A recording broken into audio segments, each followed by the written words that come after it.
So imagine if you're in the streets, going and talking to people, hoping they say bad things about Charlie Kirk and Trump, and then this is what happens. What happened to Charlie Kirk? It's just messed up, totally messed up. You know, that was messed up. Like, nobody deserved that. He definitely didn't deserve that. He was a good guy. You think he was a good guy? I think he was. You Only think? Kirk Good morals. Captain Kirk. The what? The only Kirk you recognize is Captain Kirk. I don't know Charlie Kirk. Yeah. I don't know who that is. You don't know who it is? I don't know who that is. I know who it was. Like, you I know, only know about him when all of us have flaws. I can't really tell you what to believe in or how to feel. Like, everybody's having a human experience. Like, why knock him for having this human experience or what he believe in? Even though even though he says things that are anti-women, black, all that. I can't judge him for that. You can't. I can't judge him for that. But I can use judgment. He didn't deserve that. Right. Yeah. As a human being. Yeah. You are very spiritual. You know, yeah.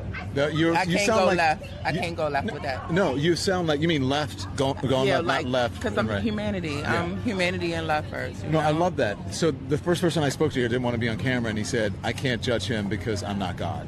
And so let him, let whatever the reaction is, if the government wants to give him a state-like funeral, if they let him do it because God is the only judge. And Yeah, like, nobody really can judge him. Yeah. And, like, I kind of, like, seen him before all of this happened, but I don't see what everybody else was seeing. So, Yeah.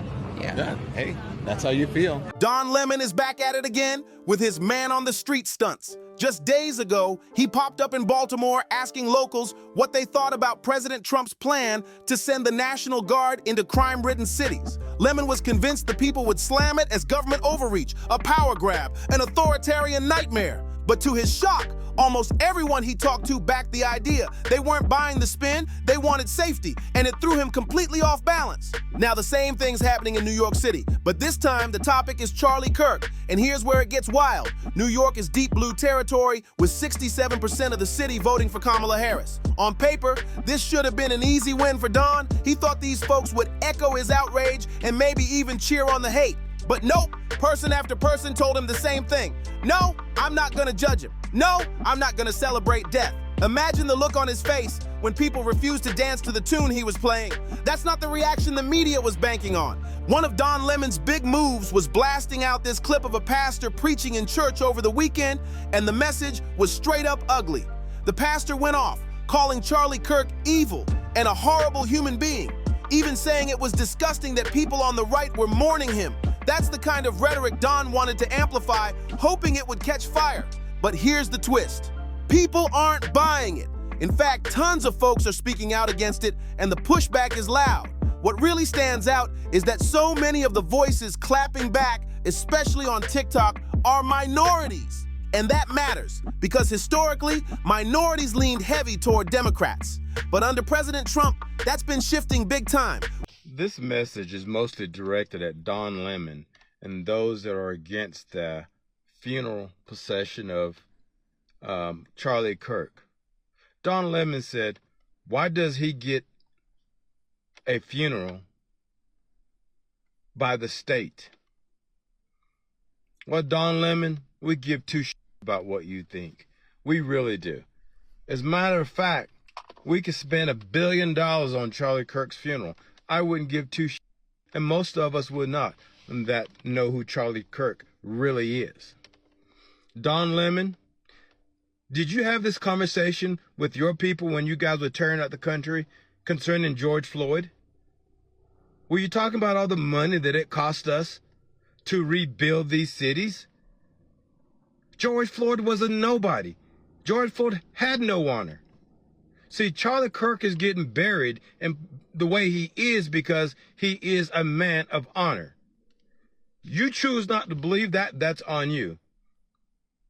But George Floyd, for sure, was a nobody who you guys gave great honor to while the people that was worshiping him were tearing at the city and states in his name. And somebody was making billions of dollars off that chaos. So don't come talking to us, we conservatives, and the President of the United States, how we bury one of our fallen soldiers, even though he was not in the military. He was a soldier for this country, And you may believe it or not, he was a soldier for your children as well, Don Lemon. So don't talk to us about how we bury our dead, our warriors, our heroes. And you're not anybody to tell us who our heroes are. Because obviously, yours are all the ones that tore up everything in this country. There's a reason why you don't work at CNN. You were so stupid at CNN, they couldn't stand you. Now it's our turn. We can't stand you. Watching these clips, you can feel that change happening right in front of our eyes. Talk about a wild turn of events. The tide is shifting, and you can feel it in the air. More and more voices are stepping up. And honestly, I don't think we'll even begin to understand the full impact of Charlie Kirk's life until years, maybe even decades from now. It's almost poetic when you think about it. The man built an organization called Turning Point, and now his death has become exactly that, a turning point in American history. That's his real legacy. People finally opening their eyes, speaking up for themselves, and refusing to be silenced. On a bigger scale, it's shaking the country to its core, forcing us to ask some heavy questions. What kind of people do we actually want to be? What kind of culture are we building for the next generation? Do we want a society that cheers for death, that says people deserve to die just for having a different opinion? Or do we want a society that truly means it when we say all lives matter? No exceptions, no double standards, no picking and choosing based on race, religion, or political beliefs. Because at the end of the day, this is bigger than politics. This is about who we are as a nation. And it's not just in the US, it's worldwide. There was a march in London where crowds came together to mourn Charlie Kirk. And similar gatherings popped up in South Korea, Australia, and New Zealand. And right here in America, it's spreading even into states and cities that are usually solid blue.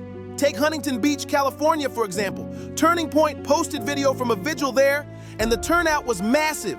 In deep blue California, the size of that crowd was jaw-dropping. And here's what stands out.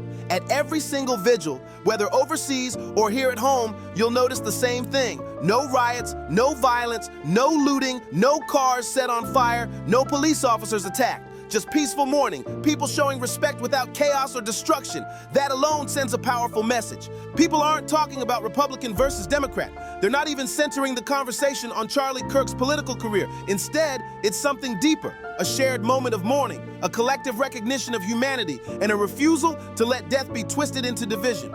These vigils are turning into something bigger, almost like worship services. People are gathering to talk about life, about goodness, about God, and then lifting their voices in praise songs and worship.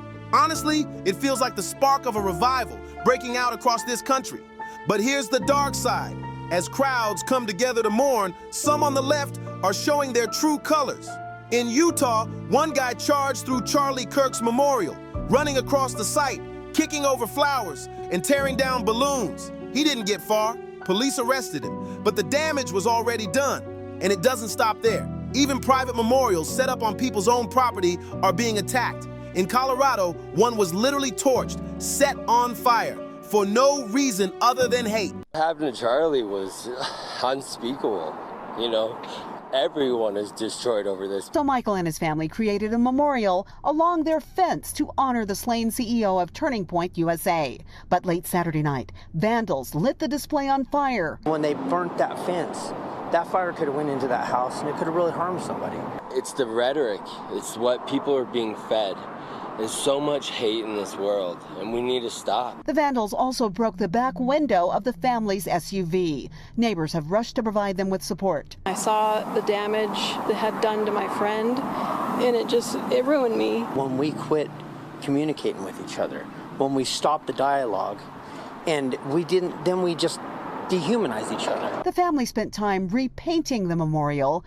Imagine grieving in peace, only to watch your tribute go up in flames. The contrast couldn't be sharper. On one side, peaceful mourning. No riots, no chaos, just respect. On the other side, destruction and violence aimed at the very people trying to grieve. What does that tell you? Because let's be real. What happened to Charlie was already a horrific act of political violence. But when even memorials are vandalized and burned, that's political violence too.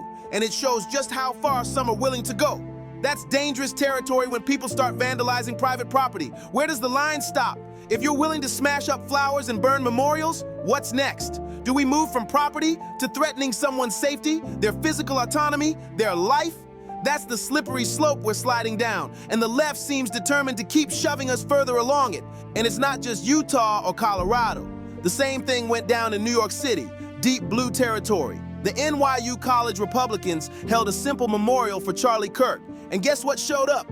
Counter-protesters. Instead of letting people mourn, they tried to drown it out with songs, and not just any songs. One of them was Bella Ciao. For those who don't know, Bella Ciao is tied directly to Antifa. It's an old anti-fascist anthem, a song with militant roots. And here's the kicker. Bella Ciao was literally scribbled on the casings by the assassin. That connection is chilling. So when you hear that being belted out at a memorial, the message is crystal clear. It's not about protest, it's about intimidation. And honestly, I think the symbolism speaks for itself. Look, if the left is showing their true colors out loud, I'm gonna believe them. No soft pedals. When people shout this kind of stuff on camera, phones everywhere, it means they don't care who's watching. That's bold and it's scary. That kind of public hate tells you what's really inside their hearts. Plain and simple. I'm not gonna lie, seeing people openly celebrate or promote harm with no shame, disturbing on so many levels. If someone thinks they can throw out threats and get away with it, maybe they feel protected by politics or something. That's a dangerous vibe and it should alarm everyone. But I don't want to leave it all bleak. There was a powerful, peaceful pushback last night in Washington, D.C. Believe it or not, D.C. is bluer than New York, like 92% support. And still the turnout at the Kennedy Center was massive and respectful. No counter-protest chaos, just people showing up to mourn and remember. The line wrapped around the building, people packed in, and dozens spoke. Real voices, real stories, including Tulsi Gabbard and RFK Jr. It was a strong, inspiring night that honored Charlie Kirk's legacy without violence or spectacle, just dignity and solidarity. The left's reaction to Charlie Kirk's assassination has been ugly, no doubt about it, showing their true colors for everyone to see. But on the right, what we've seen is the complete opposite. Vigils across the country, waves of support, and powerful moments of worship and unity. It's been an outpouring of everything good, love, respect, and community. So here's the big question I've got for you. Is this a genuine turning point for America?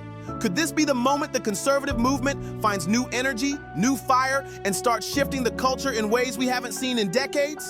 Or is this just a temporary spark, a burst of activity that fades as life goes back to normal, maybe even worse than before? I really want to know what you think. Is this history in the making, or just a blip on the radar? Drop your thoughts in the comments, because this is the kind of conversation we need to be having right now. And hey, if you haven't already, hit that thumbs up. It's a small click, but it helps push this out to more people who care about what's happening. Don't forget to subscribe and check out one of these other videos too. We're just getting started.